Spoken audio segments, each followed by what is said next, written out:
One, Mitilima habari gani? Mzuri. Unakuwa Mitilima?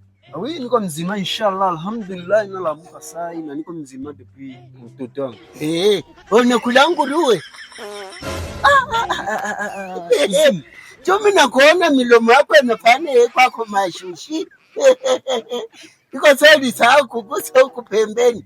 Sasa unasoma Qur'ani? Njoni. Suko Mitilima, au Qur'ani? Njoo nini? Kumbe na wao uko paramia bada bebiko na vada hiki juba na hiyo mwezi ya Ramadhani inafika juba kule Madatu. Leo ndio turi yako. Mwezi Ramadhani kifika sheba musulman. Mwezi Ramadhani kifika sheba musulman tunapaswa vala mzuri. Mitilima bongo. Mitilima mwana kula mashushi. Mitilima mwana vala hivi hayo Qur'ani. Mbona hauna tatashi hapa hivi? Uko Mitilima gani? Mzee, tashe na kuyaka njoo na kuabudu. Sisi tunaabudu Allah. Piga magoti ni kuombe utoke mwa Mitilima.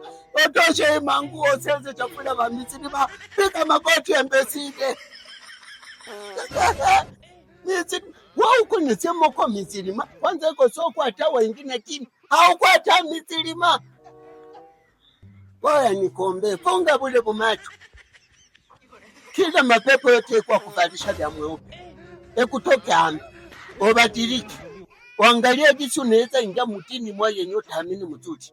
Hapana kuanza barabara mongoza wa Mitilima tu na Ramadhani anakuja okule mawali na maradhi tabata. Obadiliki. Wende kwa tamu pro. Wende kwa Katoliki. Utoshe hii mangu. Kwanza hizi mangu siku natuma mnavala makaboka. Makaboka tunzo muko natembeana. Mungu ovunje ikanzo papa. Pasule ikanzo ya ukiani.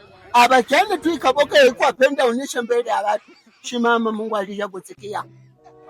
Amen mzee pastor. Nekuwe ya mwisho. Kama hauko mjini usikwene jitia ti. Asante. Pelisho vale toka pale. Mpoli. Toka kule. No, ubu watu wei. Toka pale.